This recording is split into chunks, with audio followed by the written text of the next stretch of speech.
done. This next debate is going to be a very educational and jam-packed debate. So our next debate is going to be C versus Jordan on, does indeterminism have a more robust possibility of being true when compared to determinism? Before their debate, they're going to have a 20-minute section to clarify terms, basically, because this is going to be, these two individuals are highly intellectual, and this debate is going to be very complex. So it's very necessary that we define terms and make sure the audience is on board with what they're about to discuss. So let's get started with that. Then we'll talk about the format after. So AR, can you do 20 minutes on TikTok in regards to the timer thing? I don't even know. Let me try. I'll I know you can do. Yes, we can. Okay, we got it. Yeah. Okay. Let me know when do you want me to start the timer, or if you want to wait until they say the first word. Yeah, whatever you guys say your first word. 20 minutes of just clarifying the terms, and then we'll get into the actual debate. Okay. Okay. I guess am I starting? Is it? I don't remember what. Yeah, you can. Yeah, go ahead, Jordan. Go ahead. Anyone? Conversation. There's no real. Okay. Yeah, Okay. you can start with the semantics. Go ahead. start with indeterminism, and then I'll do determinism maybe, and then we can move into metaphysics. Actually, I'm gonna do determinism if that's okay with you. Sure. Because indeterminism is kind of just the negation, right? It's true. It's true. So, there's one thing I want to say is there's no absolute right way to use a term. Language is bendy, right? We can use it for a lot of different things. But in the philosophical literature, especially analytic philosophy, determinism has a pretty strict meaning, right? Can I get on the...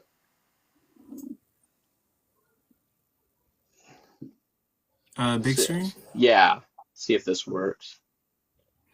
Oh, AR, you got the background, right? You need me to send it to you, or? There we go. So. You there, AR?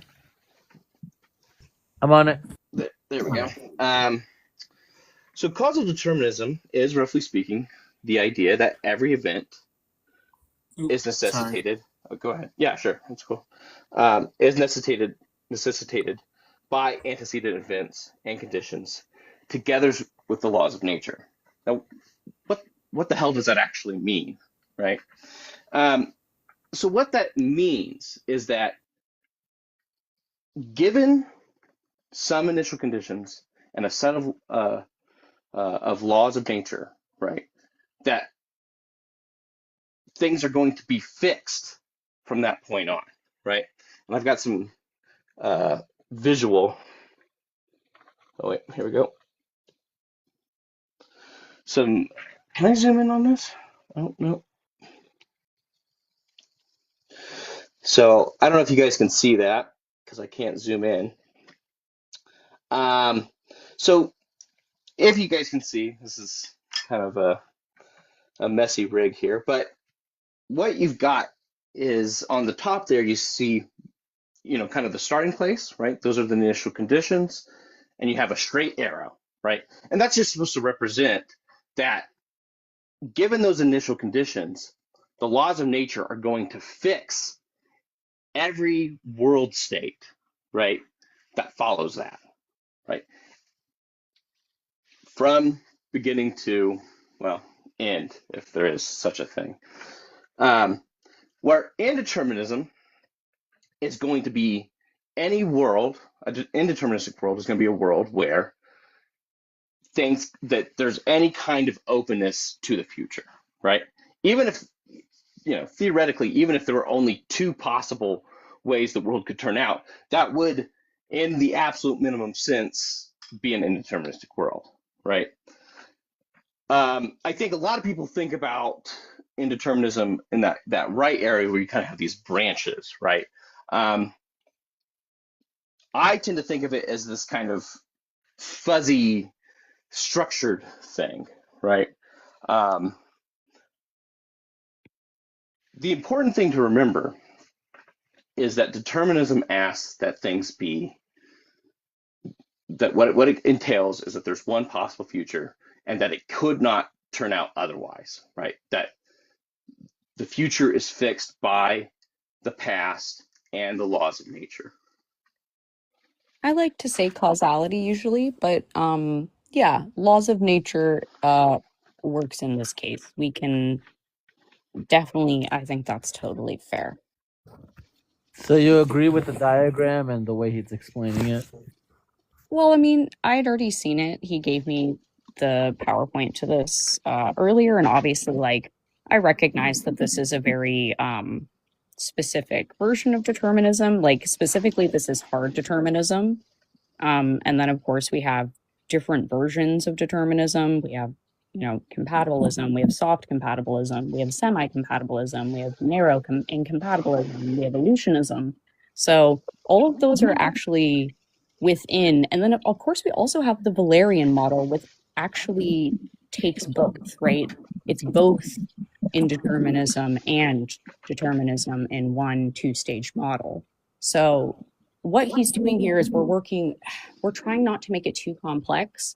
And so we're agreeing to do this as a definition, but like obviously we both recognize that this isn't It's not the only way to understand determinism. yeah, but like it is really the most clean. It's the most clean, right? And we're gonna go with it. Okay. Yeah, and the other thing too is that this is the way that this is the kind of working definition in analytic philosophy on this question. And another thing that's an important thing to point out is that at least initially we're not talking about free will. Whether determinism or indeterminism holds is distinct from the free will question. They're related, they're connected, right? But they're not the same question because it's compatibilists, right? What compatibilists argue, right, is that free will is compatible with determinism. Yes. Jordan, quick question. Right? Mm-hmm. Yeah, is this to both Jordan and C, the determinism in question in terms of what is being defined as the agreed upon definition is that there's only one possible future, possible next state of affairs from the antecedent affairs. Right. Yeah.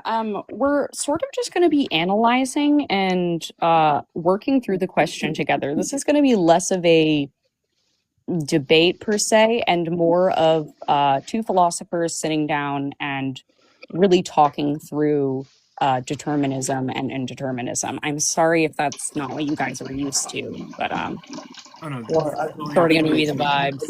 Are there not opening questions or something? I mean, opening statements? Yeah, there will be. So the structure will be a bit different. They're gonna have like 6-minute openers, and then there's gonna be like sections of open cross-examination. But yeah, like 2 6-minute openers, and then like 14 section 1, 14-minute section 2, 14-minute section 3, and 5-minute closers. And I'm pretty sure C and Jordan, you guys determined like how you're gonna divide those sections up, like what you're gonna cover for each of them. Yeah, right. We have like relative sections and questions that we both worked on together that we want to work through, and I think it should be fun. It's going to be a great debate. Well, it's not really a debate, but it's going to be fun for us. A critical discussion. Okay, perfect. Yeah, I love this. Yep. All right, so we got determinism is agreed upon. So indeterminism, that's agreed upon. It's just there's more than one next possible set of affairs, right? Right. Exactly. All right. Now, what else? What else do we need to agree on?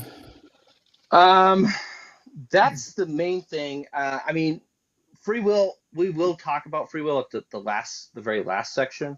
Yes, the last section we'll move on. So it might be worth defining those terms now. We can kind of refer back to them later.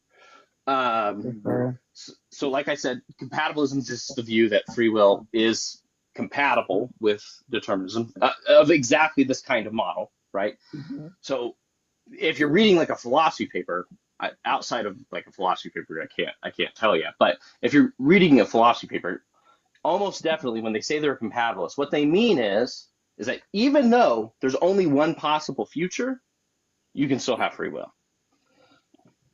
That's compatibilist. Just to clarify, for the audience, and just to clarify, if this is what you also mean by what you said, those compatibilists view what they're trying to say is that even though there's only one possible state of affairs that comes next, it's the one that I want, and because it's the one that I want, it's free. No, they're different. There's different. Yeah, go ahead. Yeah, sorry. Go ahead.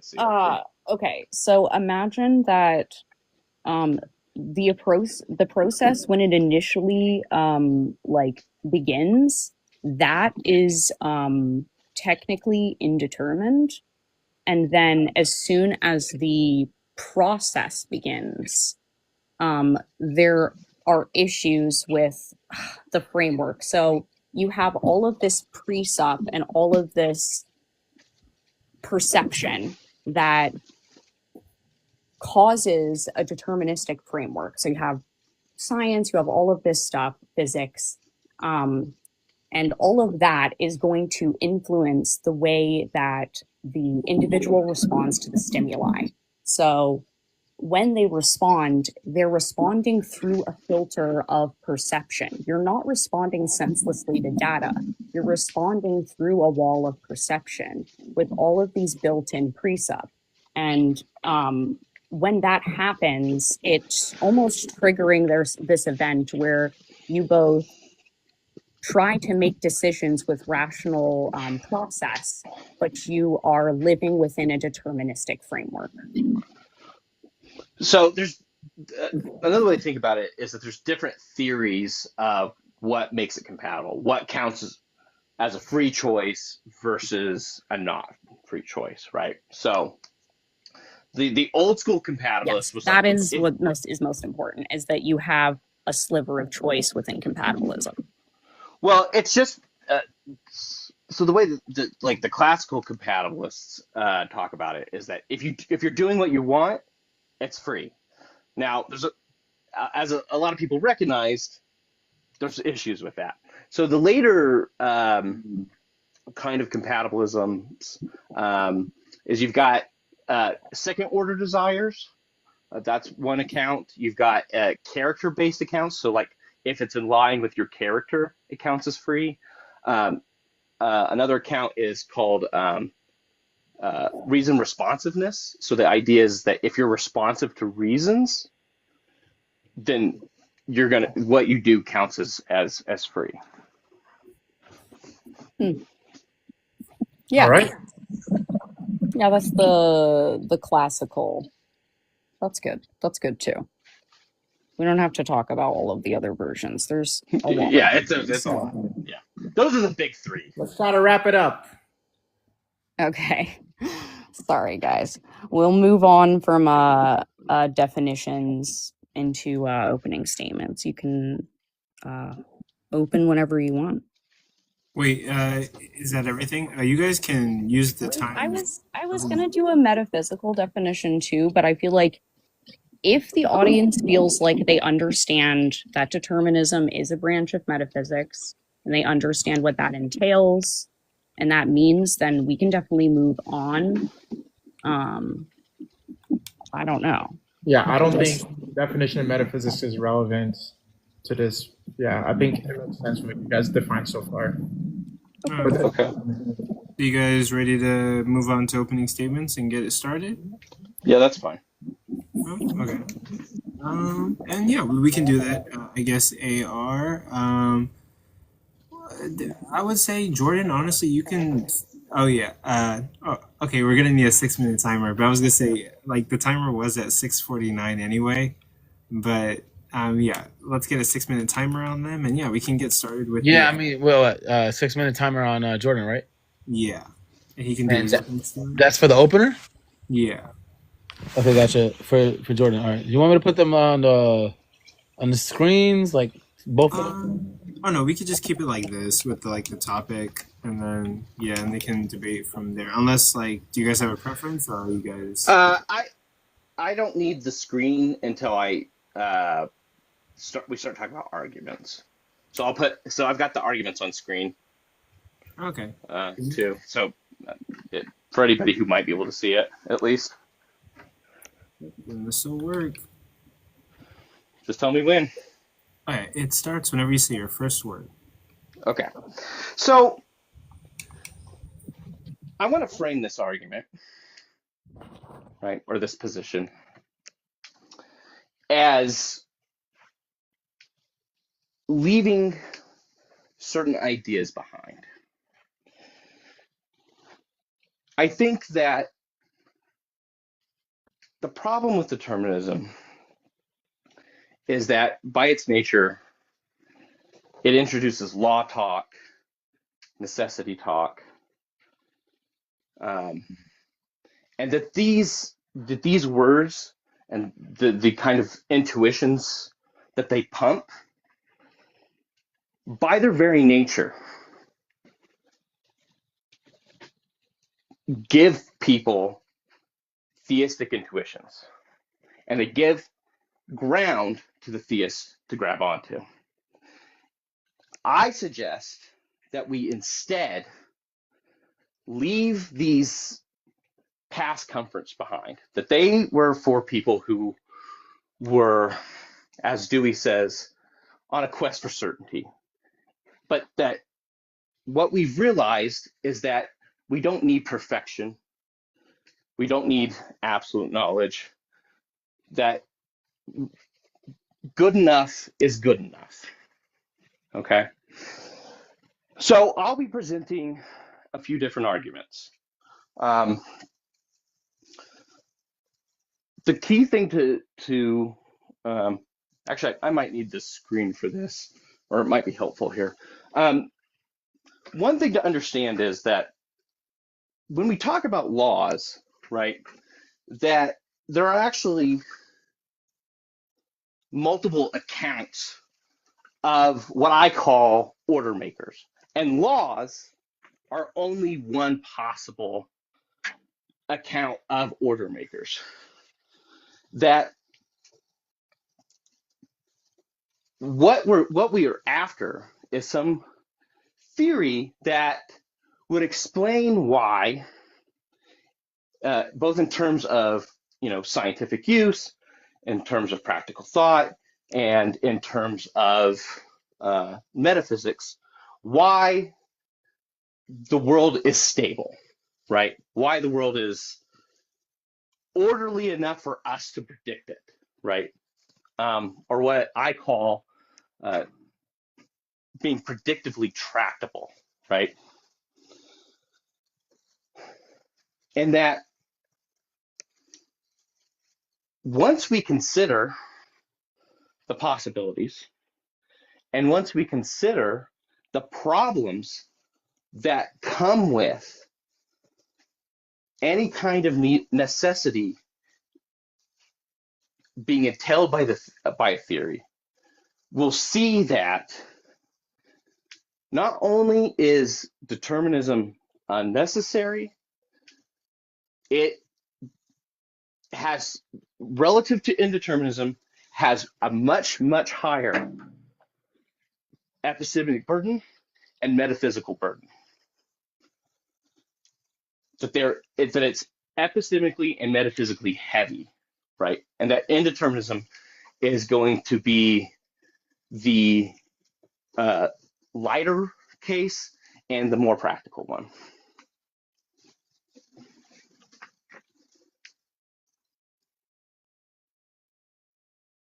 So I'll cede my time to C.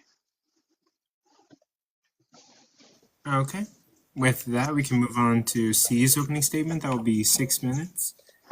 And we can start your timer in a sec whenever you say your... You said C, right? C is next, right? So hold on. Yeah. You want me to put C on the big screen, or what are we doing here? Let's put you back on the big screen, and then Okay, that's what I was thinking. Okay, got it. Right. and if you need it, if you need the big screen, let us know, and we'll put you on the big screen.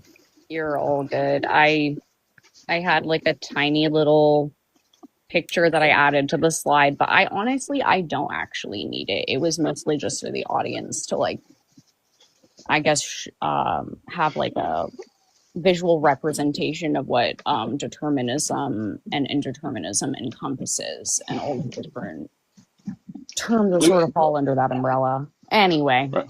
Yeah. You guys can start whenever you want. Whenever you say your first word. Okay. If our choices are in fact not truly determined by previous causes or like eternal ones, I just want to keep that in mind, just because obviously I believe that the universe is eternal. So within like my view or my frame, like I think it should be included.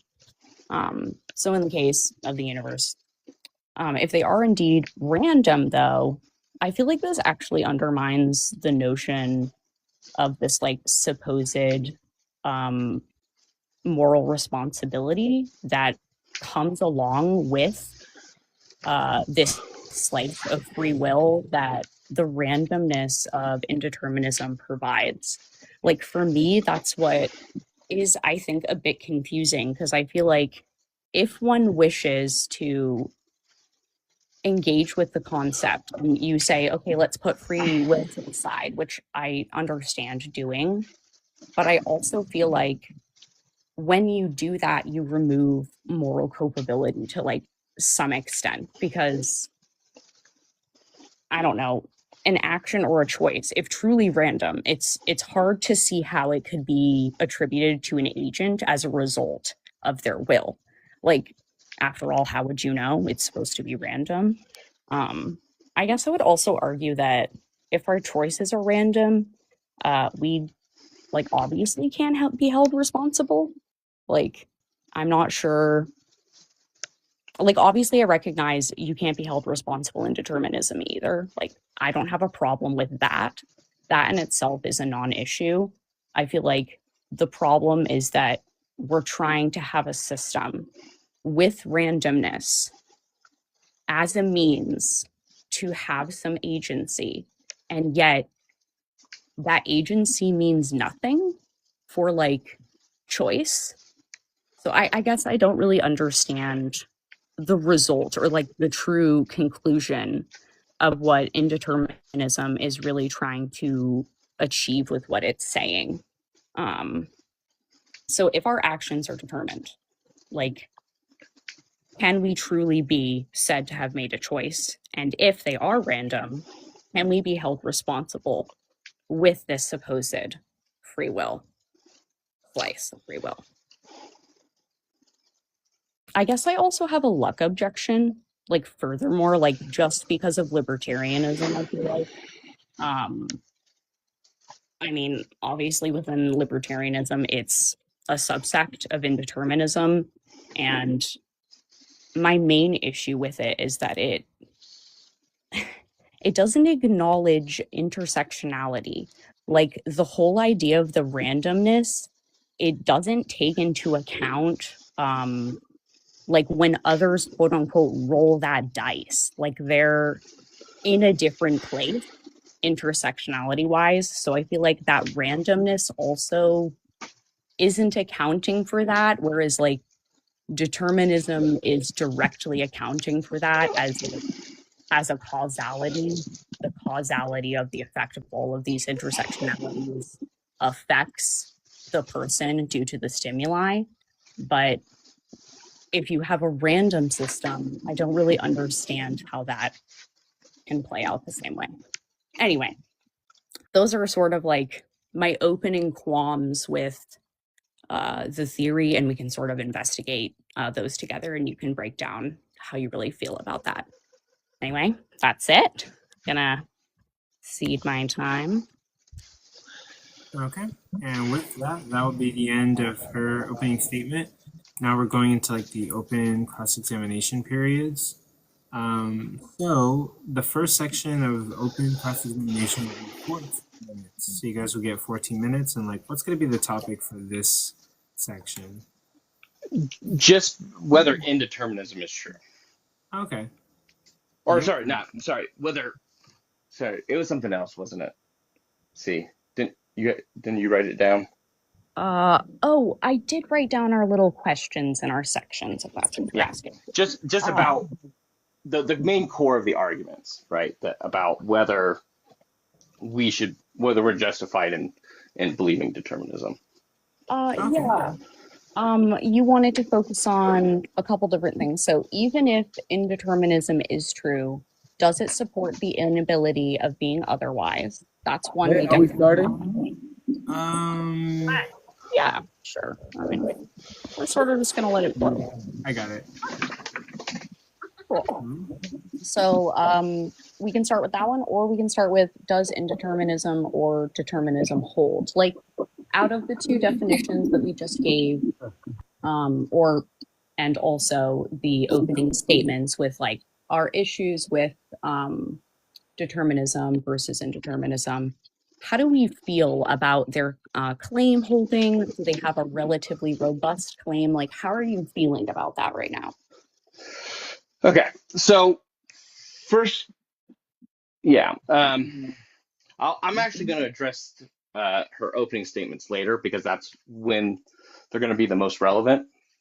So I'm just going to focus right now on this kind of indeterminism versus determinism thing, right?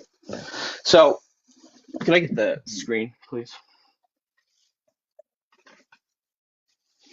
So as I was saying before, as in the opening statements, what we've got here is a non-exhaustive account, different accounts of what I'm calling order makers, right? And only that laws hold necessarily, and that's going to come in a couple of different flavors. One where we call it necessitarianism, where they hold it something like across all possible worlds, and not a logical necessity, okay, which is just going to hold within a particular world, right? Now, there are options where they have both deterministic and indeterministic interpretations, but you would have to, one, establish the deterministic version is true, and then deal with the kinds of problems that those have. And I'll get into my kind of first argument, right? So one issue is that, actually, I'm going to skip this one. One issue is that for determinism to be true, there can't be any ontic vagueness. What do I mean by ontic vagueness, right? That you can think of ontic vagueness as being the opposite of being sharp and determinate, right? Crisp, right? That everything is in the world and all its objects are in definite states, right? If there's any kind of indeterminacy in the state, right, the world state, the issue is that will introduce indeterminacy even to deterministic laws, right? So one thing that a determinist will have to show is that there is no ontic vagueness, that we live in an ontically crisp world. So that's kind of my kind of opening argument here.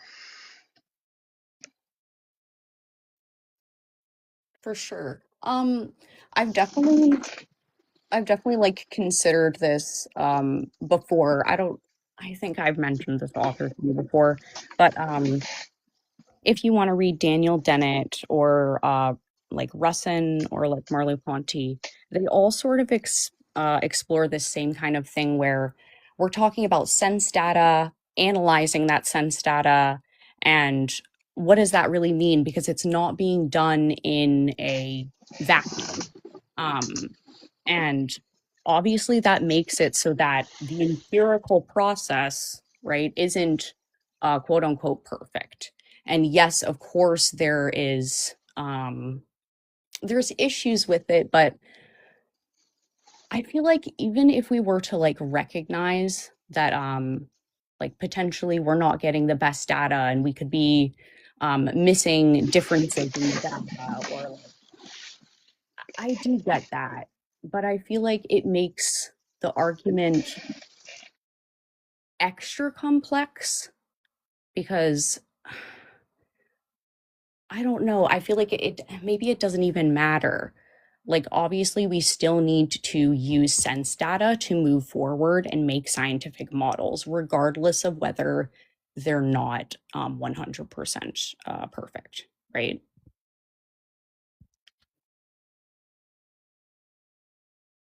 You're free to respond whenever.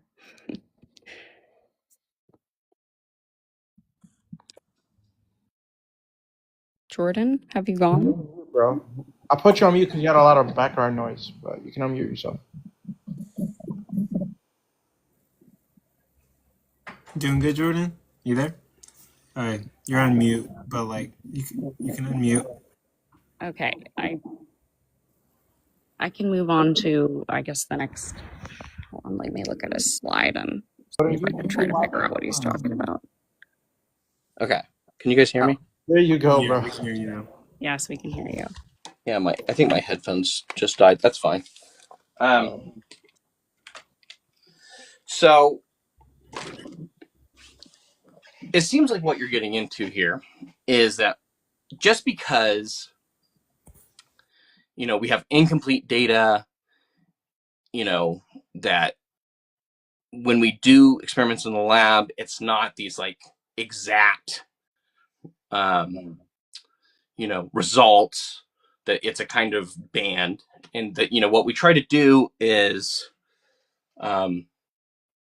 look for more variables. We try to, find the sources of the noise and try to exclude them. And, metrologists work on measurement to get it tighter and tighter and tighter. And, we try to minimize this. And that really, if we just knew more, we would see that determinism is true. The problem is that for that to be true, determinism has to be true, right? So this idea that like every fact is going to be kind of epistemically accessible, that there's this kind of global epistemic tractability, right? Depends on determinism being true for that to be the result, right? I don't know if it's like has to be absolutely true. I think that the evidence has to be robust enough for scientists, people who are peer reviewing, people who are working within the field, to consider the data noteworthy. Like, obviously, I recognize that like not all data will be 100% empirically like super accurate. I do recognize that like everybody's processing through perception and we all make mistakes, and like, we're humans. So obviously I recognize that it's not perfect, and it contains mistakes, but I still think it's a relatively good system. Like, I do recognize that empiricism in general like has some pitfalls, but I do think that like obviously gravity works as gravity does. Like, I drop a spoon, it drops on the floor. Like, I don't think that that's going to change anytime soon. So like I'm still going to rely on my sense data. Sure. Right. Yeah. Yeah. I'm not denying that. What I'm trying to get at is that, one, an indeterminist is not going to disagree with any of that. Yeah. Right. So we have this, I think there's a certain tendency, and not, and I'm not saying that you have this tendency, but there's this general tendency to think, well, if something like strict determinism isn't true, there's this kind of like tendency to think, well, it's either perfect order or total chaos, right? But that's not what an indeterminist is going to be committed to, right? What an indeterminist is going to be committed to is that there are no necessary laws, right? That there are no way things, that, generally B will follow, event B will follow event A, maybe, to the smallest decimal, right? But what the indeterminate says is open, that sometimes that relationship might not always hold, right? That it might almost always hold, but not always hold, right? And so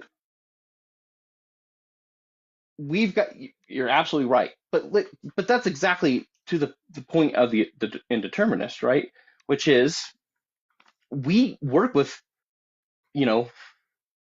our knowledge is vague, ambiguity abounds, and we do just fine.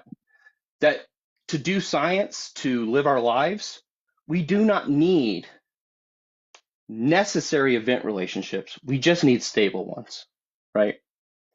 Mm. Yeah, I mean, it's a totally a fair point. I have definitely considered the pitfalls of, especially when you get into quantum physics, obviously, like I do recognize that we don't know everything and we may not. The other thing is that we are creatures that may not be um capable of understanding it. I really hope that's not the case, because I like to think that one day I will have access to all the answers in the universe. I know that's not the case, and it probably never will be for humankind, but I I think it's cool to think about. Yeah. Well, one issue, and I didn't write this argument down, but the one issue is that even if determinism is true, our we're not going to be able to know everything, because there are, and this especially shows up in chaotic systems, um, the the precision that you would need and the computational power for all its inputs that you would require, basically perfect information and infinite compute power, which two things we would never have. Mm. But it is cool to think about. Sure. And so one issue with determinism is that by its own lights, right, we're never going to be able to tell the difference between determinism and indeterminism, right? That I mean, sometimes I do think that, like, especially in the case of like the Valerian model, that they could work together. Like, obviously, I think it'd be cool to maybe do some more work, like combining them, or like I'd like to read some more contemporary stuff where like people, I don't know, attempt to blend them together rather than keep them as separate terms. But obviously, like I feel like there are potential problems with that. Sure. I think one thing to think about is that the way that we've defined determinism, right, is determinism is at the very farthest end of a spectrum, right? Mm. It's absolute regularity. It's absolute stability, right? Unbreakable. But on there's a spectrum. So it's at the end of a spectrum. And as soon as you leave that furthest possible end of this, that at least within the world, right, of this absolute regularity. You move to a world of extremely high regularity, right? Now, part of the thing about indeterminism, though, is that different things. So indeterminism is going to allow degrees, right? So some systems might be like nigh deterministic, just barely short of determinism, where other systems might be more open, right? Mm.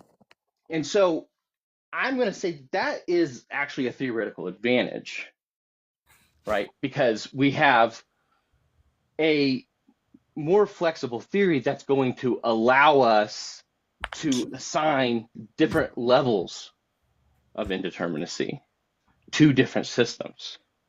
Okay. All right. That gives us more possible models. Have we fleshed out all the semantics? I mean, the timer's up. Oh, yeah. We can move on to the next section. Okay, that sounds good. You guys have 6-minute openers, starting with the affirmative. Okay. Wait, I think we're just doing another section. Yeah, we're just doing. They're on section 2. Yeah, we just moved to the next section. Hey, where the hell you been, bro? What the heck? Oh, yo, my fault. Oh shit! If I cross examination, got it. Oh, okay, can I, since this is already... Yeah, it's 14 minutes. You got it. It's the end of the night, and I have to be on it. Yeah. I forgot. What, Coco, it's a weird format. It's not the same format as we. Yeah, and Coco, what am I section supposed 2. to Got be? it. What am I supposed to be judging? Hold on, ISO. Don't talk. Just let them discuss. Okay, I no, wanna you know got so I it. can Okay. have- Wait, So- actually, for this one, are we gonna need judges or Yeah, like? because it doesn't seem like we're really weighing anything here. I actually quite a bit.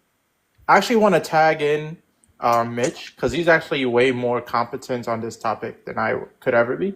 Yeah, I mean, I I think can Mitch would be a We'd good. love to talk to him. He's yeah, he's a great Mitch is talker. really smart, and Oh my god, this is it's a weird format for me. I'm not used to this shit. I'm just saying. Okay, I got it. So, I'm loving the discussion, right? But I'm like, I can't, I don't know if they're arguing the prompt or they're arguing a different prompt. no, they are. They're arguing the prompt. Honestly, they are. Yeah. So yeah.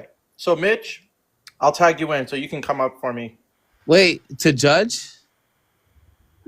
Judge, he's been listening this whole time. So Okay, I mean, Mitch, you want to judge or? yeah, he said he would. Okay, fine. That's fine. Okay, where's he at? I don't see him. I see him requesting, but I don't see him on the request box. It's weird. Fuck me. Okay, all right. Let me just try to request him up. Oh shit! No. Did we get him? Now he's there. Yeah, he's good. But yeah, welcome, Mitch. Okay, I see we're gonna drop you. Thank you. All right. So, we're at section 2, 14 minutes, and it's like back and forth. Like it doesn't matter who it is, right? It's not like crossing. Yeah, we're just talking. I gotcha. It's like back and forth type open discussion. Gotcha. Yeah.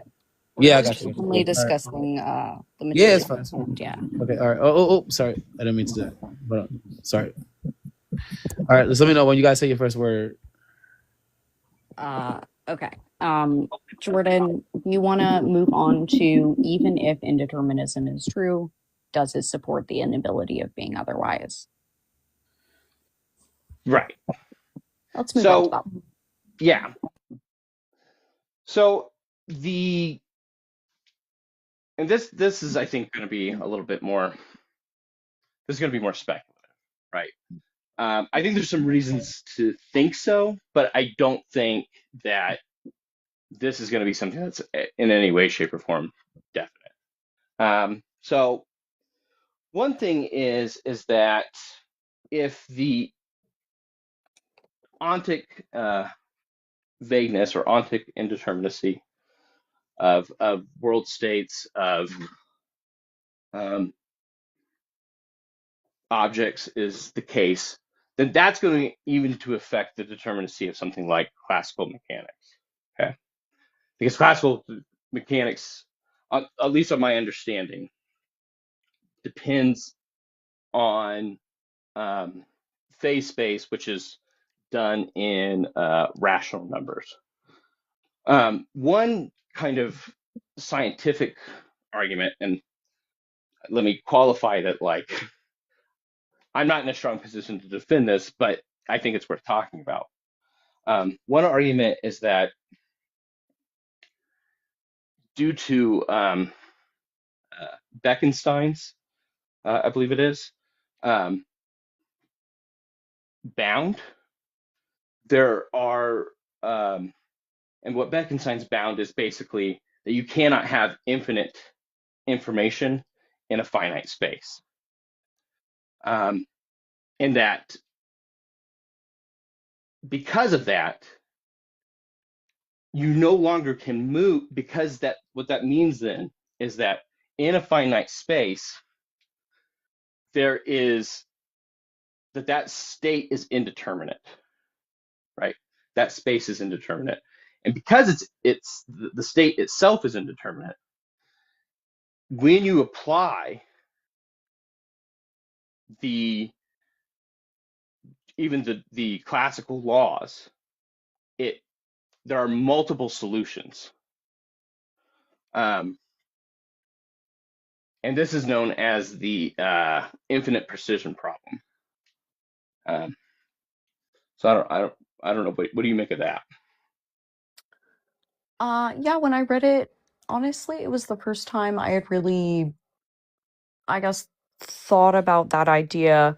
I don't know how practical it is in, like, I don't know, application with, like, how we function with our current like scientific method, but I obviously recognize that, like, it's interesting.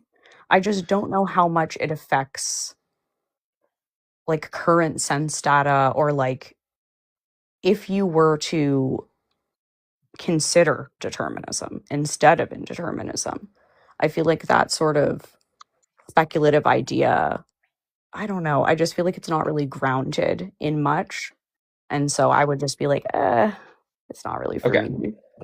Well, so one thing that is also going to create an issue, at least on my understanding, is the Planck length, right?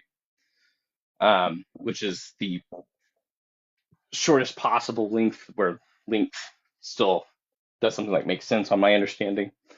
And that's going to also disturb the kind of infinite precision.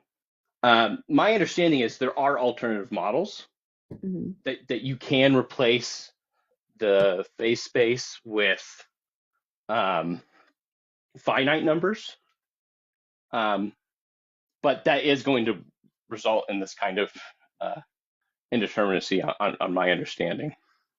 Right. Now, I think, but so depending on how that's worked out, I think that by itself is a good reason to think that that kind of indeterminacy would allow for us to do otherwise, given that it affects even.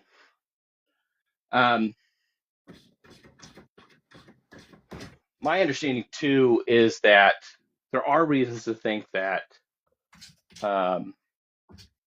there are certain kinds of indeterminacy in the brain that some people have argued, not necessarily making this argument myself, that some people have argued that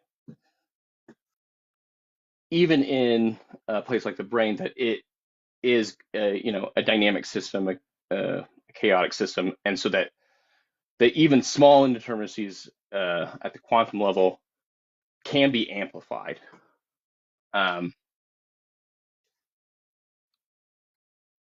So again, that's not, and I think even if that holds true, I don't think that that's going to be definitive. And it certainly doesn't say anything about whether we have free will. No, this has nothing to do with whether we have free will. That's a separate question. That is the last thing that we'll get to with but I guess I had a couple questions for you. Are you like Cartesian in your model? Do you think your body is determined and your mind is what's free? No, I think it's all Okay. indeterminate, all of it. Okay, Now, interesting. I think some things are very stable, right? So again, when we talk, if we think about that continuum, right, where determinism is at this absolute end, right? Mhm. The my And what of self-determination? Like perception, habit, and precept. Like, how do you feel about those when they're faced against indeterminism? I think I'm agnostic about libertarian free will. Okay. But actually, well, I'm going to save some of what I'm going to want to say For free will. about this until that next section. Sure. That's totally fair. And what do you think about intersubjectivity and how that may affect? I guess I should wait for it for potential freedom. That's fine. Yeah, I think likely we can move on to the last section. I'm trying to think if I have anything else that doesn't have to do with moral culpability or freedom, but I feel like most of our questions around the theory that I had have been answered for the most part. Maybe I guess lived experience, and like the body, its active engagement with the world. Like, what's the lived experience of the body, and what is that way of being / interacting with the world? What is that doing to like potential agency, I suppose?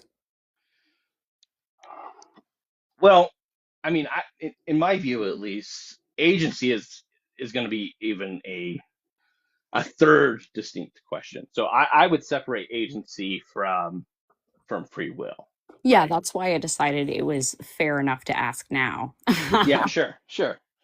Yeah, so I think agency can be characterized as being able to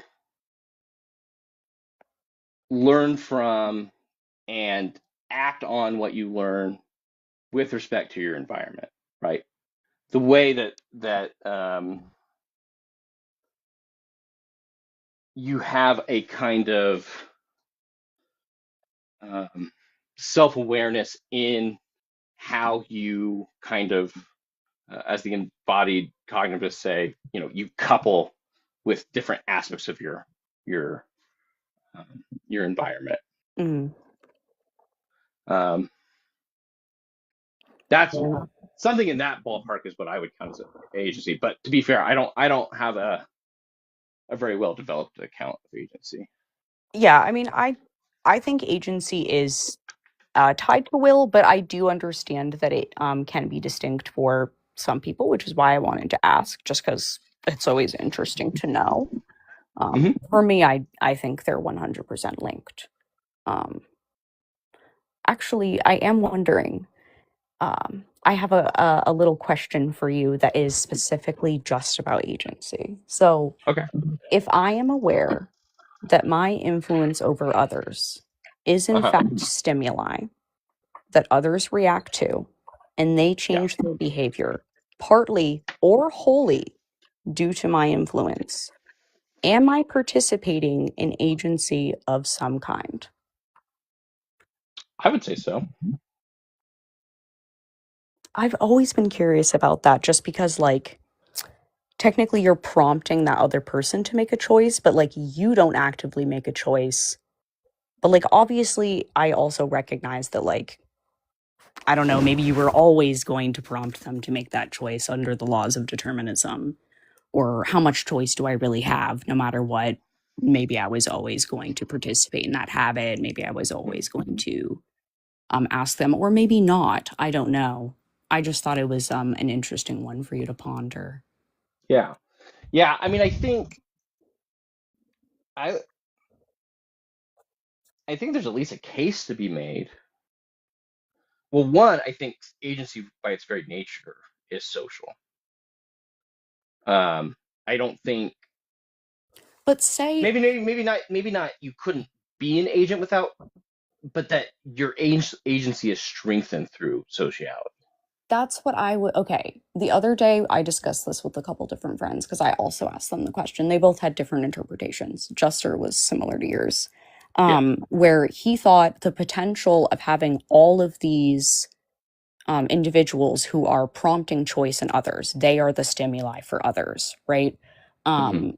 That is creating this web of what would be potentially a lot of agency.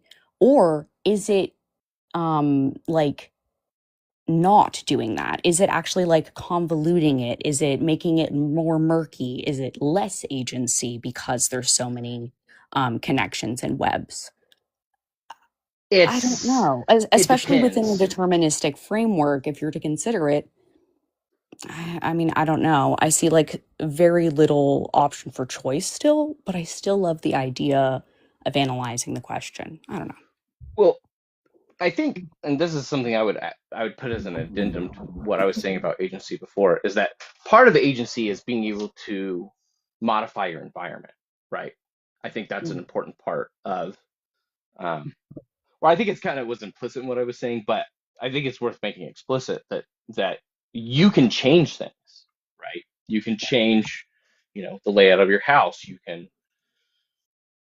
pick up, do recycling, pick up the street, right? You can take a dirty street and turn it into a clean street. You can build things, you can, uh, landscape, etc., right? And that's just you as an individual. Now, our agency is limited by what we can influence, but when we act in a group, and especially if we're organized in the right way, um, you know, every spectacular thing that human beings have ever done have been done through a kind of group agency, right? The Mm, pyramids, going to the moon, etc., starting to etc., sound like Sarcha. Careful. right? You might dip your toe right into absolute freedom. Well, I would, yeah. I kind of think his point to be a little bit different, but yeah. But yeah, this last section that we're gonna move into, we're gonna be focusing on free will, but we're also gonna be focusing on like intersubjectivity, how that affects freedom, but also how that affects human invention. Um, and I'm gonna talk a little bit about maybe epiphenomenon, stuff like that. So Okay. should be a fun third section. So yeah, you can start whenever you want if you want Yeah, we'll to. start whenever you say your first word. Go ahead.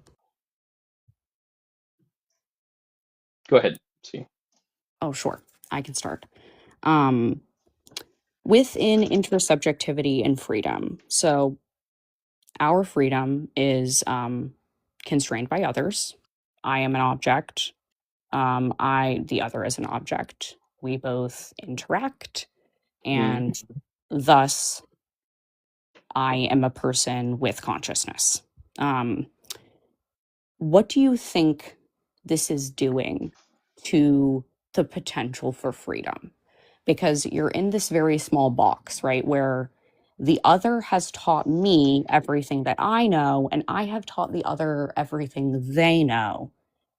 And of course, we have all this outside precept. A chair is a chair long before you're born. English is English long before you're born. But outside of that, when your parents teach you and you teach your friends and they teach whatever, the web is giant. Um, what is this doing to potential freedom?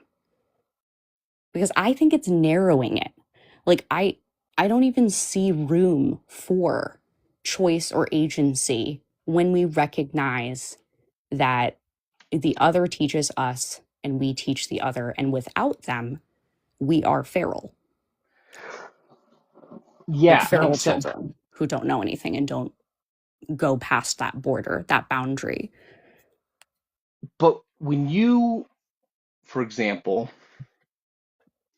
learn mathematics, okay?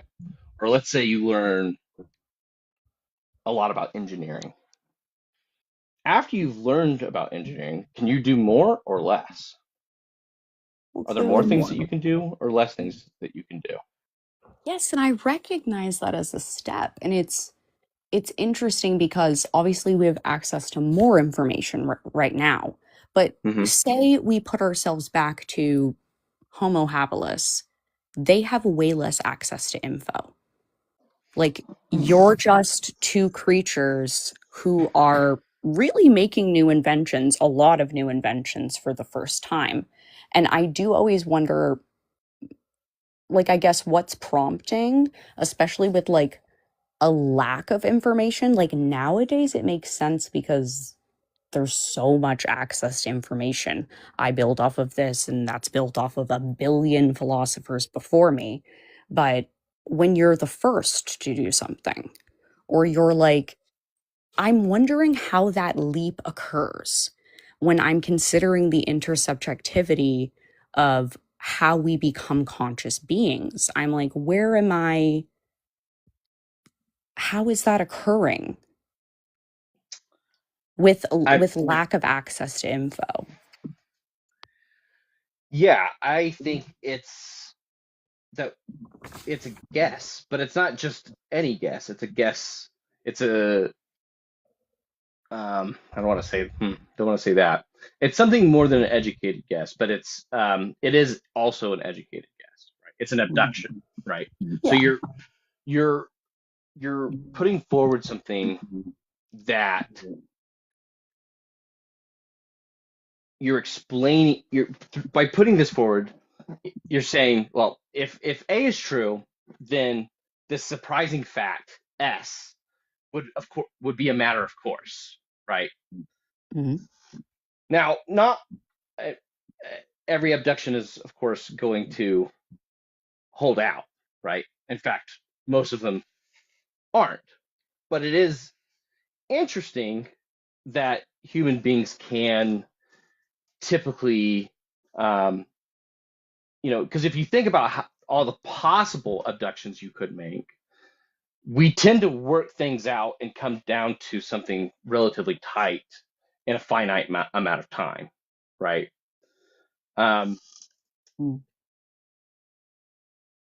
that I think there's a case to be made that there's a kind of, especially once you become very familiar with the subject, um, but maybe even better if you're familiar with multiple subjects, is that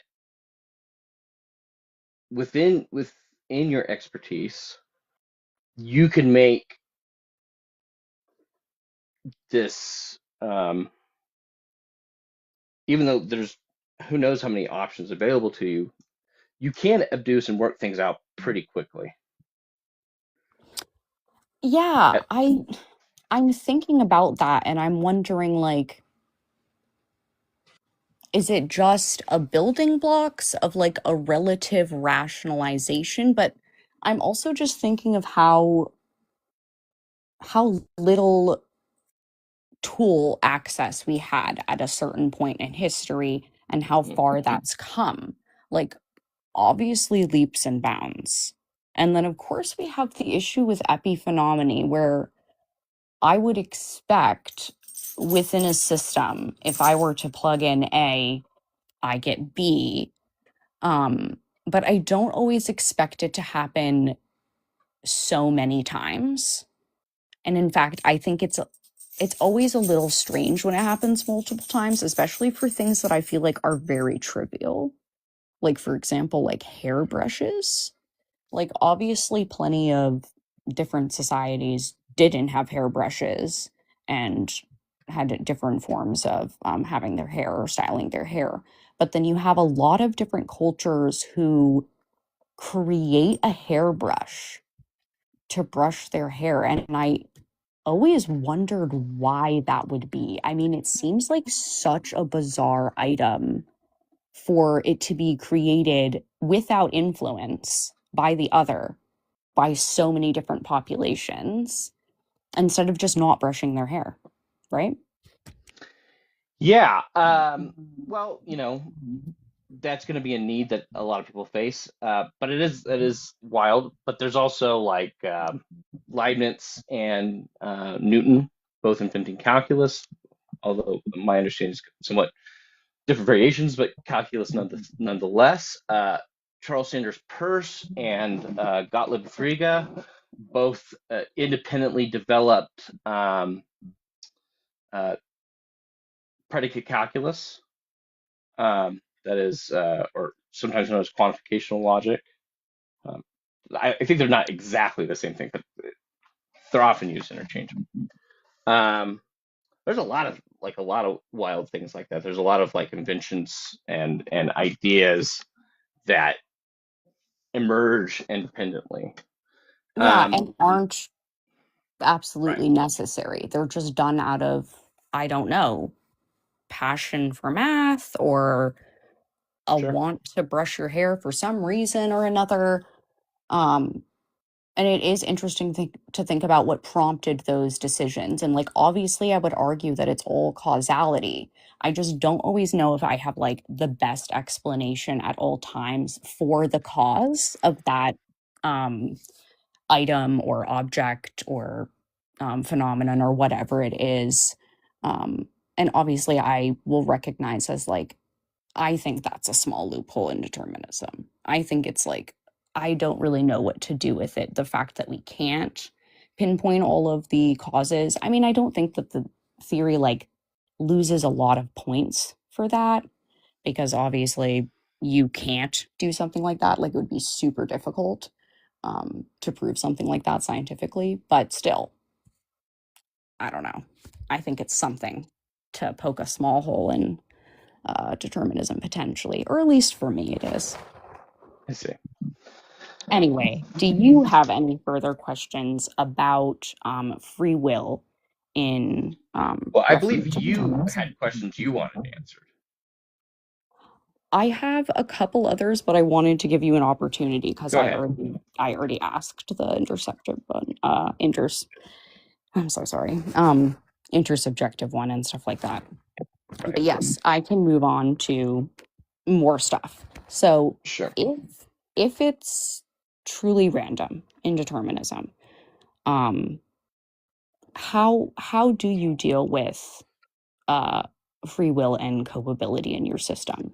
Do you think that um, there's moral culpability with randomness, and do you think there's free will within your system? Well, I think one thing that I think is worth mentioning is that I think the, the word random, I think, already kind of uh, presses things in a certain direction, right? I think that one thing that we don't recognize is that indeterministic event relationships, um, like I said earlier, they come in degrees. But my view is actually that at least with a strong sense of moral responsibility, the kind of what I call legal responsibility or retributive responsibility, the kind of responsibility that would ground, retributive punishment. Okay. Um, Mm. I think that even if libertarian, like there's like a knockdown account of libertarian free will, like the metaphysical account, that even that would not ground free will. And I'll tell you why. The issue is going to be that I'll tell you why.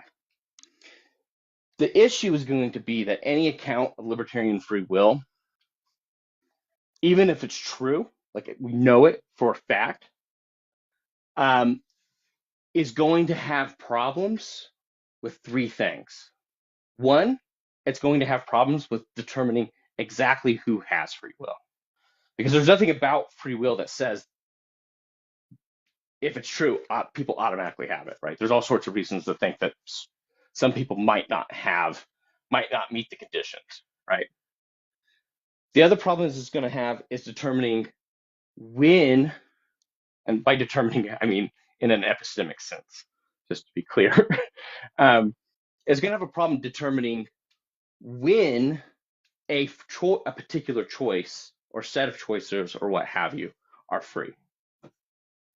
And finally, it's going to have a problem determining the degree, because I think one thing that any account of free will is going to have to account for is degrees of free will. I think this is pretty obvious. Like the way that we treat a 5-year-old, a 10-year-old, a 15-year-old, a 20-year-old, and maybe even 25, 30, 35, right? At each of those stages is that when they do certain things, we tend to think that they're more or less responsible, right? Just in our kind of, as a matter of our practices, right? Setting aside whether in a pragmatic sense, we Yeah. hold them morally responsible, regardless of whether that agent holds moral responsibility. Sure. Yeah, right. And in different degrees. Like if a 5-year-old slaps you in the face, you're gonna be mad, but you're gonna be like, it's a 5-year-old, right? Well, at least I hope that's one's response.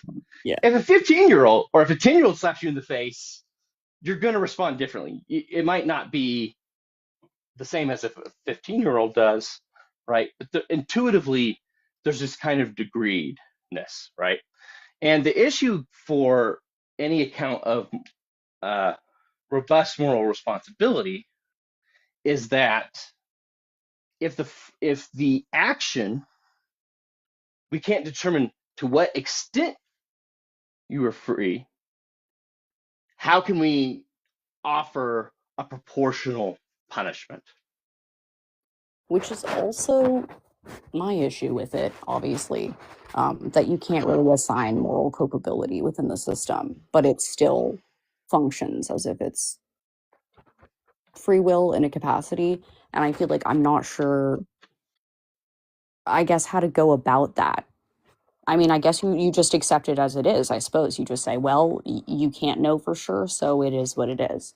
Yeah. No, I think you get rid of prison as an institution. Yeah, I mean, I that's what you agree do. with that 100%. We should have rehabilitation centers. We are both on the same page there. Yeah, I just think that you change the stimuli, perhaps you'll change the behavior within a deterministic system, whereas you believe there's more potential for freedom to interact within the deterministic system to change that stimuli. Sure. But I'll point out that we don't need a deterministic system to do that, right? That human beings are, I think a good way to think about my version of indeterminism, I call habitualism, right? That what I'm interested in, again, is getting rid of this law like talk and this necessity type talk, because I think it pumps the wrong intuitions. I think we should be doing something that's much more local, much more grounded, that we should use a different model, right? Because law just puts certain ideas in your head, I think, right? And I'm not saying everybody thinks that way, but I'm saying it's I think it creates the disposition, right? Okay, guys, the time's up. Okay, cool. Can you finish the last sentence, though? Go ahead. Oh, sorry. I'll just say that we should instead think in terms of habits. Habits are stable. If anybody's ever smoked, they know how tough it is to stop smoking. Habits are stable, consistent things in our lives, right? And I would say that we're constituted by habits. And in constituted those habits, they're still open. You can break a habit, but the habit's exactly the kind of thing that will invoke stability without closing off the future and engaging in this necessity law talk type stuff. So okay, thank you, I appreciate it.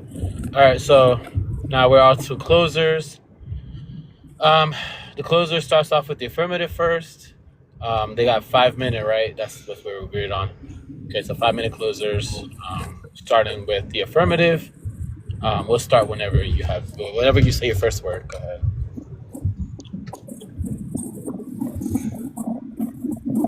Oh, so me first. Okay. Can I get the screen again? The screen is. Does indeterminism have? You. No, Okay. Sorry. yeah, I know what yeah, you meant. I know what you meant. yeah. I thought you meant the prompt for a second, but yeah, I got you. Right. Yeah. Okay, gotcha. Okay. Right. Okay. So I'm just gonna run real quick. Okay. Through these arguments. This is gonna be the fast and dirty version. Okay. So ultimately, I think that determinism in entailing ontic crispness and entailing nomological necessity has a heavier burden, right? Of being forced to make claims that are supposed to hold indefinitely into the future holds a higher epistemic claim. But in particular, the issue with determinism is that you have to solve the problem of induction in a relatively strong way. And for those who don't know, the problem of induction is simply that to justify induction, right, you cannot simply look at what we call the constant conjunction. We see event type A happen and event type B, and we just see those in conjunction. We see them together. But what we don't see, and we don't in our observation, we see nothing that would guarantee that they will hold forever into the future. And on the other side, there's nothing illogical. If I say that the Earth will stop spinning at 5 a.m., there's no contradiction entailed by that claim. Okay. The issue for the determinists relative to the indeterminists is that they have to show not just that we can justify believing in regularities with respect to the universe, but that we have to believe in absolute regularity. And that by its nature has a higher burden. The other issue is that the determinism with its initial conditions, because even C admitted that that those initial conditions are indeterministically generated. But the other option is that they themselves are determined. I think that option leads to a kind of necessitarianism. So determinism entails either indeterminism or necessitarianism. And on either case, there's a problem. With the indeterminism, the question is, so there is indeterminism, it's just all at the beginning. And I think a reasonable question is, why? I think the determinist owes us an account. Two, if the other horn, necessitarianism, the issue there is we face modal collapse. Our counterfactual practices become unjustified. We can't talk about the way things could have, we can't talk about counterfactuals, right? Where determinism, and the whole point of determinism is it's supposed to save our counterfactual practices, right? Because we could always say, well, the initial conditions could have been different. But if necessitarianism is true, they couldn't have been different. They have to be the way they are. And I can reasonably ask, well, why do they have to be this way? What about the world is such that things have to be this way? I think there are some answers to that, but I do think they come with some pretty big costs. That's my general set of arguments. I have a few more, but that's my main ones. I will see the rest of my time to see. Thank you for that. And then we move on to our last closer for the night. C, go ahead. Do you want the big screen or do you want me to just put the prompt? Nah, the little screens. Chill. Okay. Sounds good. All right. We'll give you 5 minutes. And we'll start the timer whenever you say your first word. Okay. Honestly, I had something else prepared, but I feel more inclined to just go with the flow and respond on the spot to what Jordan is really getting at. Um, and I do agree, and I also disagree with uh, some of your sentiments. Okay. I do agree that obviously in this particular case, since we've chosen hard determinism as the definition for determinism, it's going to have a higher proof of burden because we've narrowed the scope so much. So, yes, I do think that in this case, the burden shifts more onto determinism, especially hard determinism in this case. If I broadened my scope to include more of determinism and the umbrella that that encompasses, then I think that it would be in a different spot, like the way that we engage with the argument.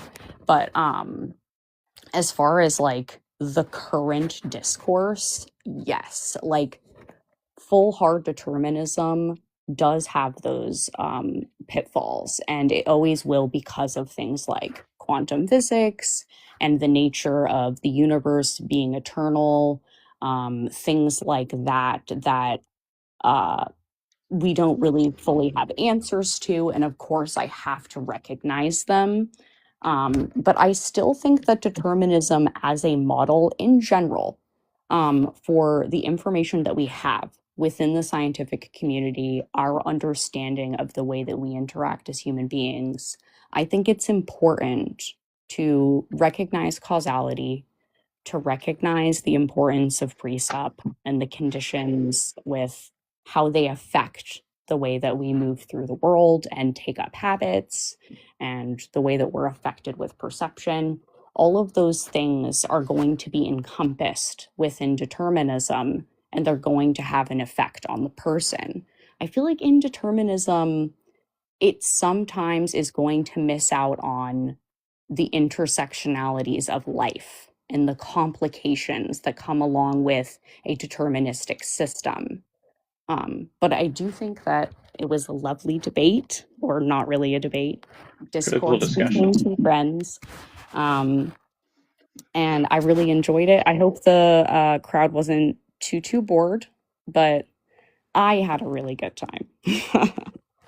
Me too. Anyway, I'm gonna secede my time, and that's it. All right, thank you for that. It was a good debate. And now we get to the judges.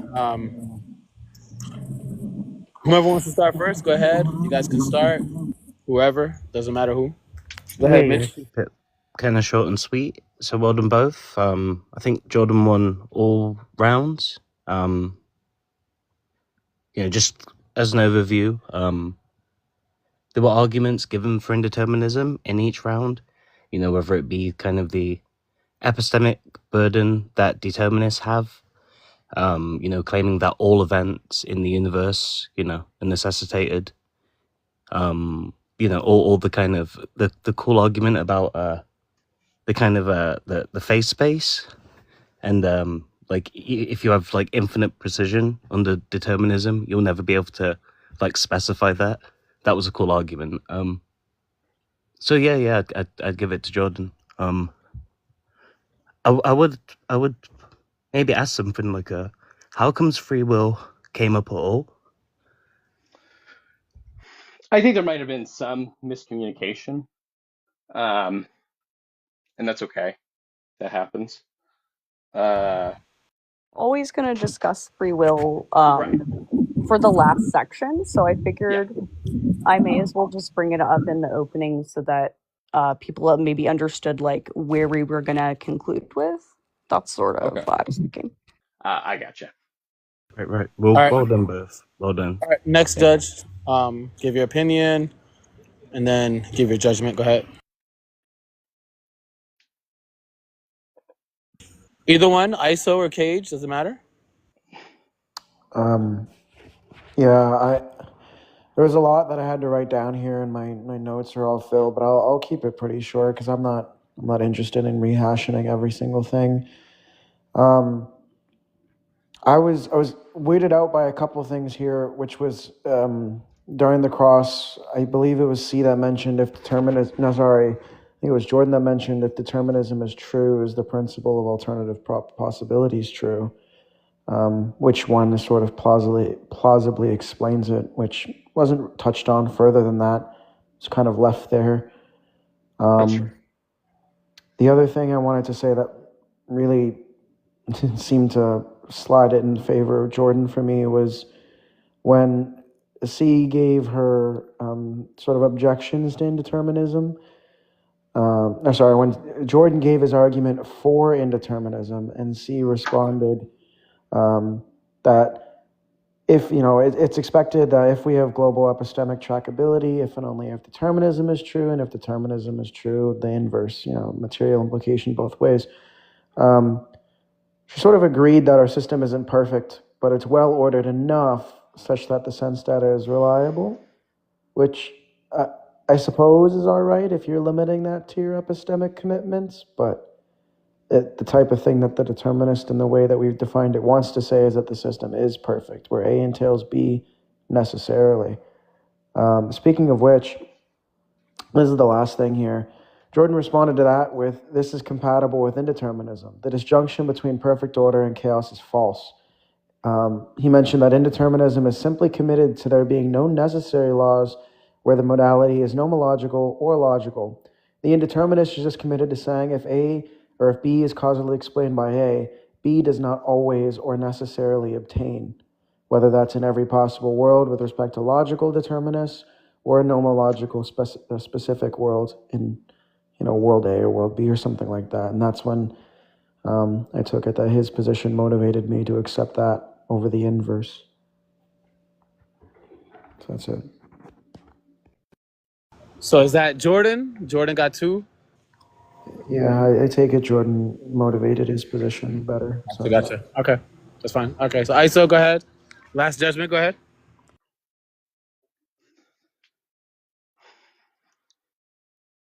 ISO, you there? We put him to sleep. I never. Bro, there's no way ISO fell asleep, bro. I never invite him to knock him out.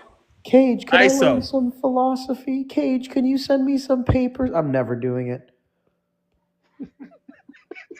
You're never living this down, Emmanuel. If you can hear me, I'm never letting you forget this. Bro, there's no way right now you fell asleep, bro. There's no way. Do you know how many lectures we don't have to be sorry. Would have gotten ridiculed if I fell asleep in lecture? Are you kidding? People would have stuffed stuff in my ears. Yo, bro, ISO, for real though, you fell asleep on the live right now as the last voter? He was in the chat talking for so long. Oh my God. Yo, ISO, we're gonna roast you tomorrow. I'm telling you, we're gonna cook the shit out of you if you don't actually wake up right now, bro. This is terrible. I'm gonna clip all of this, ISO. We're gonna just make fun of you the whole day tomorrow. It's gonna be the whole day. We're gonna make it a topic. We're gonna make it a prompt, bro. We didn't even. Oh my God, we didn't even get into like just motivation. Is AR dragging someone for falling asleep on the live? I'm not. Hold up. When I fall asleep on a live, right? I'm not useful in any way. ISO is dependent on right now. He's literally a judge.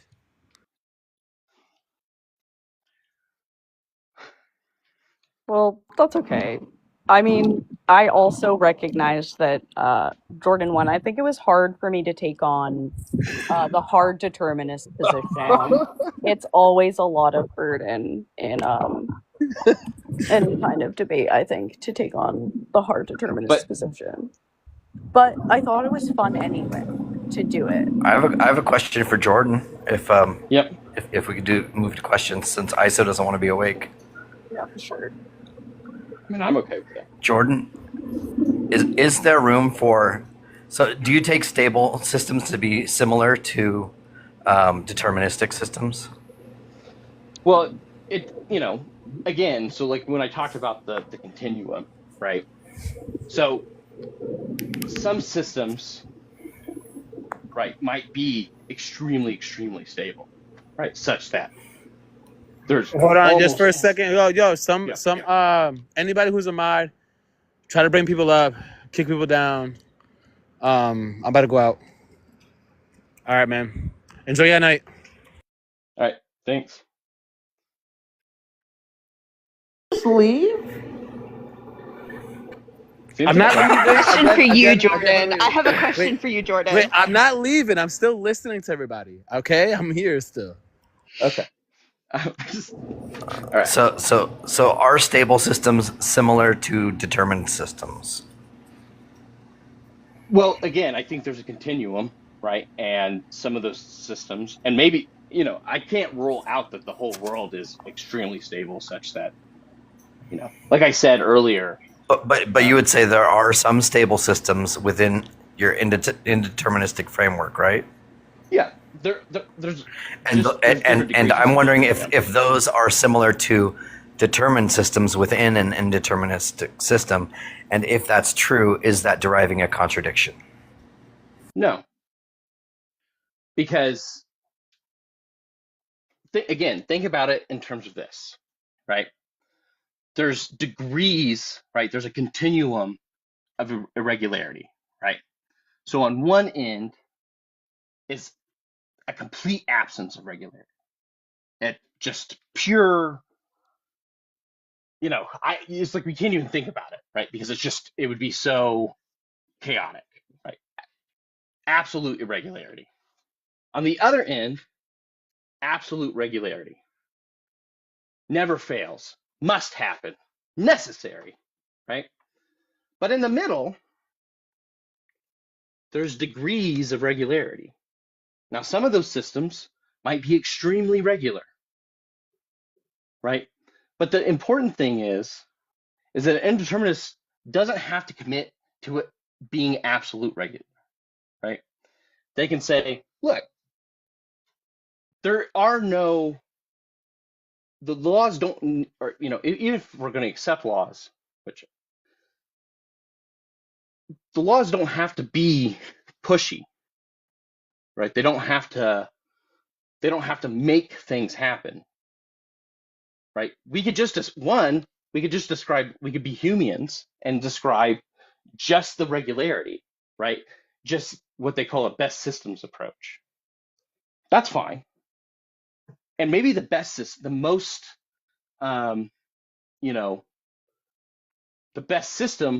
is a deterministic law is the best descriptor.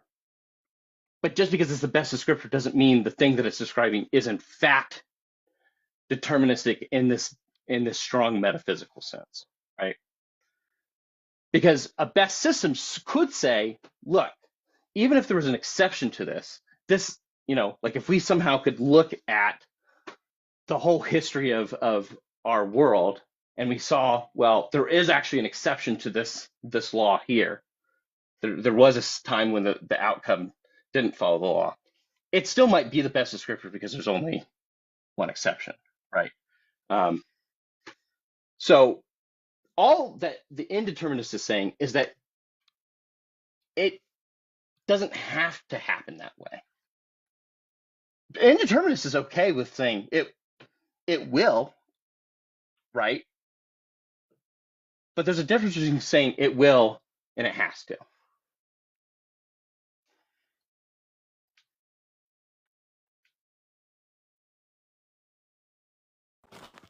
Hell yeah. Hi, I'm Missy. All of this went over my head. Well, most of it did, but I had a question for Jordan. Okay. Does randomness exist? Well, what indeterminacy entails is that when things happen, right, that there are different possibilities that might come out of that. Now, the differences might be incredibly small, right?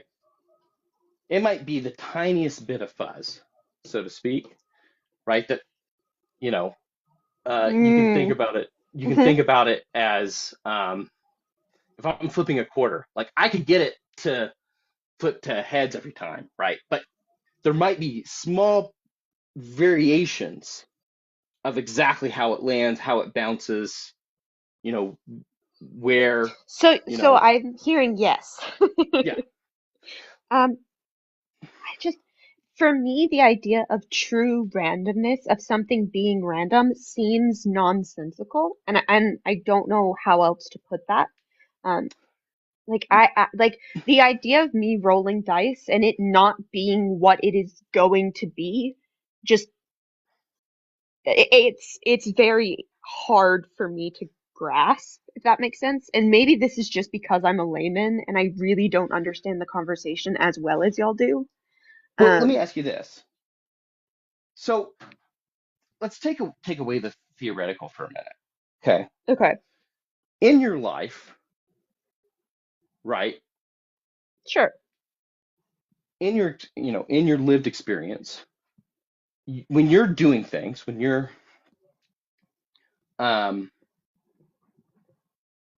you know, cooking or something, I don't, or, when you game or, right? You do Yeah. things all the time that when you do it, the result isn't always the same. It might be, it's maybe within some bounds or something, right? Like it's some kind of cloud of different possibilities, but there's like, you Okay, could I need to broadly, put this into a way that I can understand. Because okay, I am not of the understanding currently.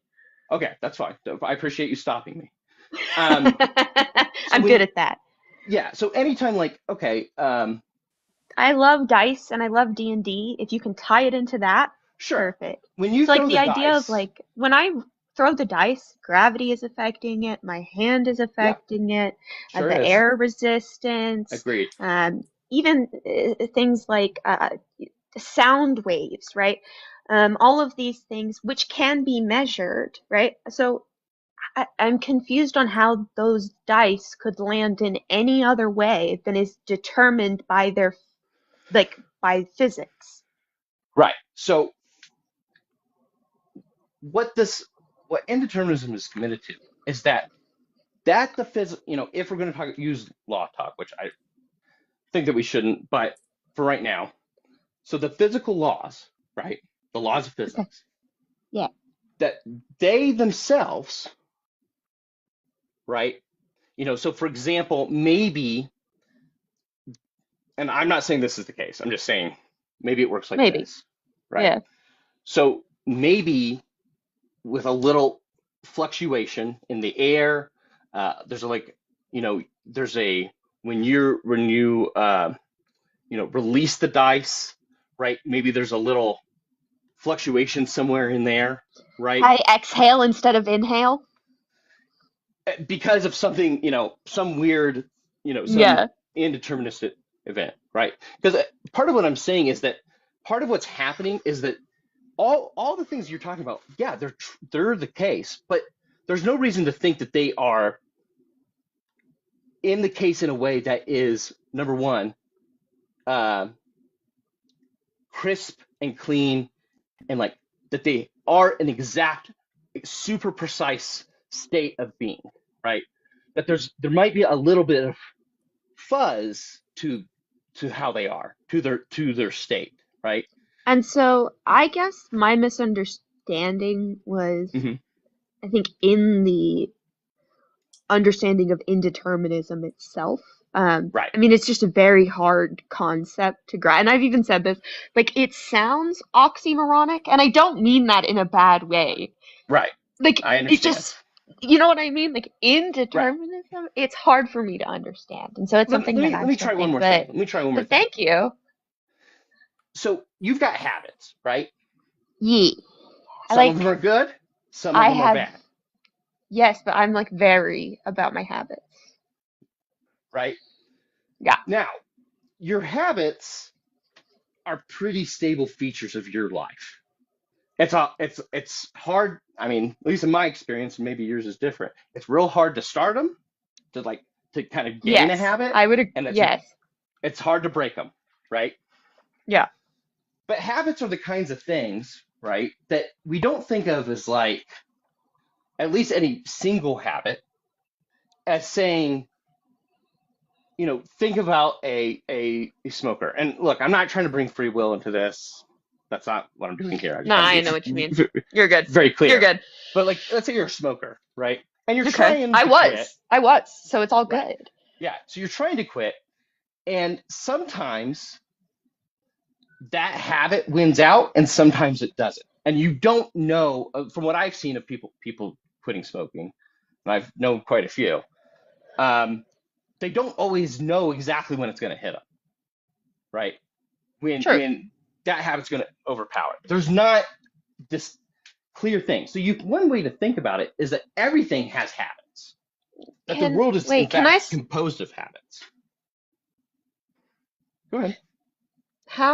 So our habits are still determined by our psychological states. So, like, am I misunderstanding that habits that you're saying habits are random in some way? No, okay. I think you're so that kind of black and white, right? So like what I'm saying, seeing it as a spectrum, as hard determinism on one end and indeterminism as the other end.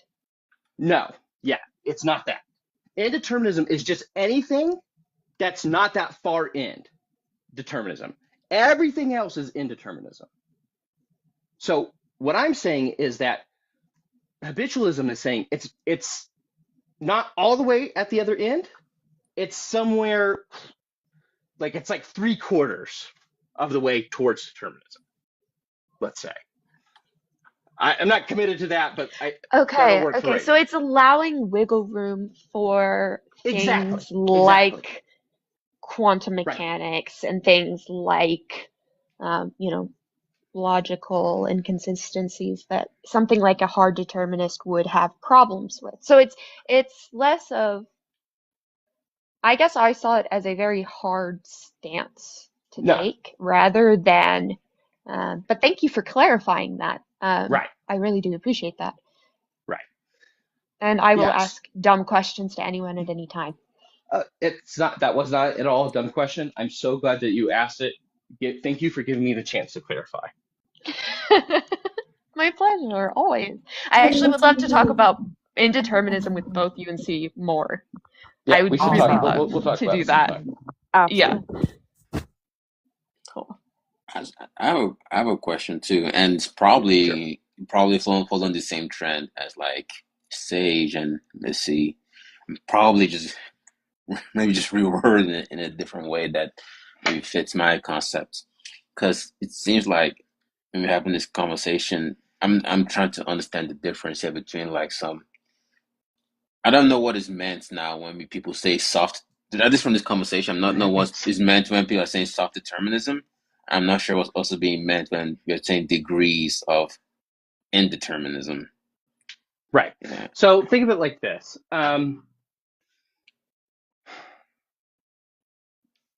So one thing that happens, right, is you guys know how like, how TikTok is full of like therapy speak, but like the therapy speak doesn't, conform with the way that those act, where those phrases and stuff come from. They've mutated, right? So part of that is also happened with a lot of the, as different people kind of take up the literature, there's these kind of mutations. So it's understandable why this is like super confusing, right? I don't think that's a bad thing. I just think it's a thing that makes communication harder, right? But to your question, so let me ask you this: do you think the future is open? What do you mean by that? Do you think there are different ways the world might turn out? Yeah, yeah. Then you're in this, professional philosophy, professional analytic philosophy. In that sense of the word determinism and indeterminism, you're an indeterminist. That's what I was trying to show. If you wouldn't mind putting the video, my screen back up. Sure. I'm not sure any mods are awake. Oh shit. Are they all gone? sleep. You guys, if we'll you just, want, we can go to let's my dip and go to the Discord. Discord. Yeah. Yeah, y'all can come to my Discord. If you want to invite Or me, I'll let you in. All right. But I'm gonna peace out. I'm pretty sure C, Jordan, and Mitch are already in there. We Sage are. is in there. Yep. send me So, I think I try to follow you, but if you can like just send me a Discord in my DMs. Yeah. I mean, Yeah. send me. But yeah. Yeah, I got you. I'll so send what you is one too. okay? But before you leave, what is self-determinism at that point? I guess because I always thought like that was some kind of degree of compatibility or something. No, soft Yeah, determinism. There actually isn't a soft determinism. There's there hard is. determinism, there's hard incompatibilism, and there's illusionism. I guess there could be soft determinism, but I don't Yeah. think it's like a. I don't know if there are like a lot of published papers around it. Yeah. Soft determinism is just compatibilism. Yeah, it's just compatibilism. That's what I always thought. Which is there also is soft compatibilism, if that's what you're referring to. So the positions are like you've got libertarians who you've got incompatibilists, right? So incompatibilists come in traditionally 2 flavors, but really you could say 3. An incompatibilist is somebody who either who believes free will and determinism are not compatible. So you've got libertarians, they're types of incompatibilists, and then you've also got hard determinists, right? They're types of incompatibilists. And then you flip that on the other side, you've got compatibilists, right? And then you've got like soft determinists who would say something like compatible is free will is compatible with determinism, and determinism might be true. And then I don't know if there is like a position where it's like it's compatible with determinism, but determinism is not true or something like that. But yeah, the soft determinist is a compatibilist. Yeah. And the hard, yeah. Yes. But what when we talk about degrees of freedom, what view holds this best? So it's best not to use the hard soft distinction here, right? Hard and soft. So a hard determinist is just somebody who is not going to accept free will being compatible with determinism, and a soft determinist is just somebody who will. So that's better just left as compatibilist and incompatibilist, really, or a hard determinist. When it comes to like degrees of freedom, it's not really discussed, like different degrees of freedom. Yeah, it's more like in free will, it's more like where do you get your freedom from and what can you do with it, right? So it's like, do you get your freedom from there being some kind of leeway, right? Could there be like otherwise situations, whether you're a compatibilist or a libertarian? You can have like otherwise situations. And what do you do with it? Is it for like moral responsibility, or something else like ability or the ability to reason or something like that? I understand. I guess I would imagine like the hard incompatibilists wouldn't have such a thing as degrees of freedom in their view, right? It wouldn't be something that makes sense.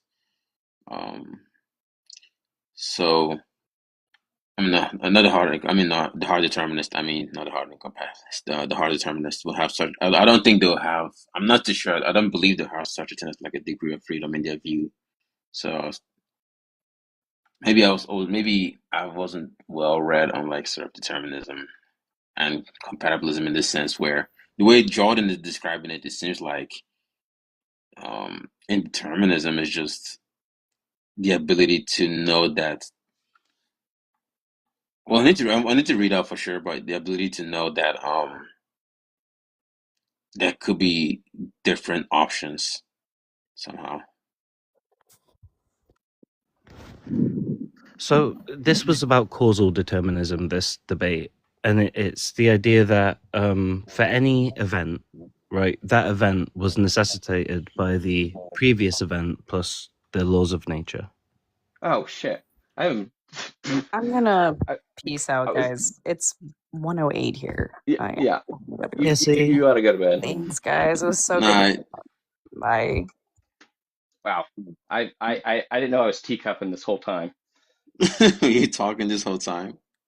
I didn't Not the realize. whole time. But I thought Mitch was just muscling me out.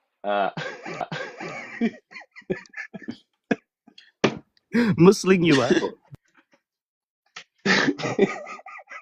Yeah, because I would start talking, and then you would keep talking, and I'd just be like, all right, I guess. Oh, Muted, I think. No, yeah, I was teacupping. I didn't, because I accidentally clicked on Bobby's profile. Shit. Woo! And remember, you can be, you know, both, because like now what we call a hard incompatibilist denies that that either determinacy or indeterminacy are going to be compatible with free will.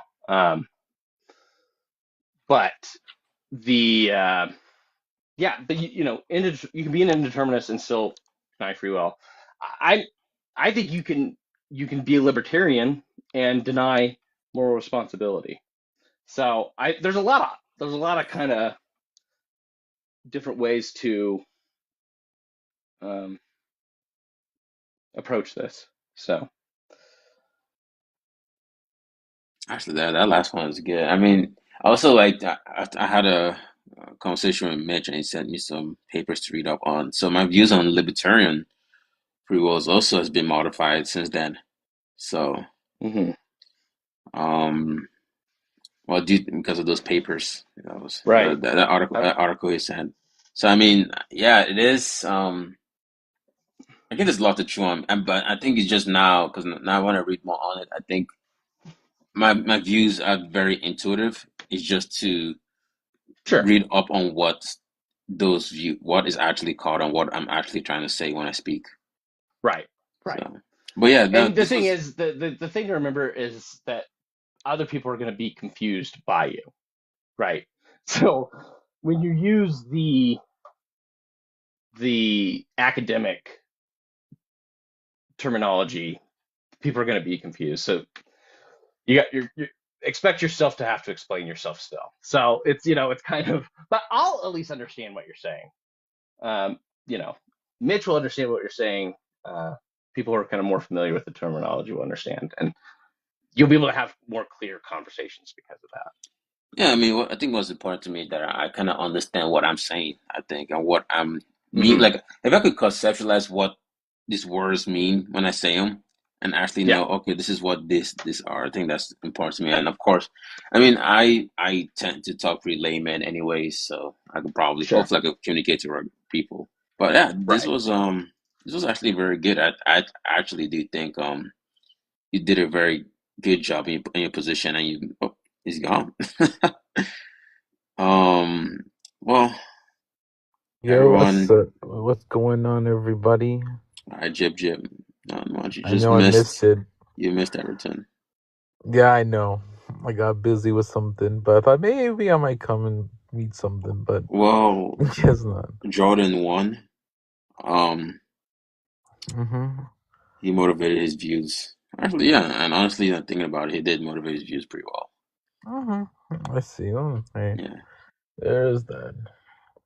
but everyone has left. I'm pretty sure Coco's asleep. Pretty sure AR's asleep. Damn. I'm sorry, Jordan. But like, I mean, in my defense, I was reading a really good book, so.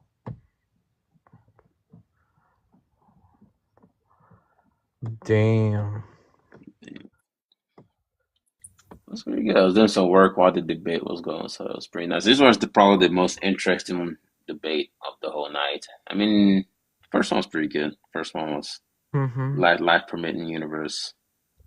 I Pretty good. I think this second one was just kind of like, at least the one that came in with can you to motivate it like God if God is true or real. I mean, think it those are, was. like, in my opinion, the most boring ones, though. Like the whole, is God real? Yeah, I mean, I've seen some better conversations, but yeah, this was definitely good. At least it gave me a lot to chew on, so I appreciate that. So I get you. Yeah, at least you benefit from it, you know. I did actually enjoyed this one. I actually did. I was doing some work, and it was good talk, and I enjoyed it. Damn, bro.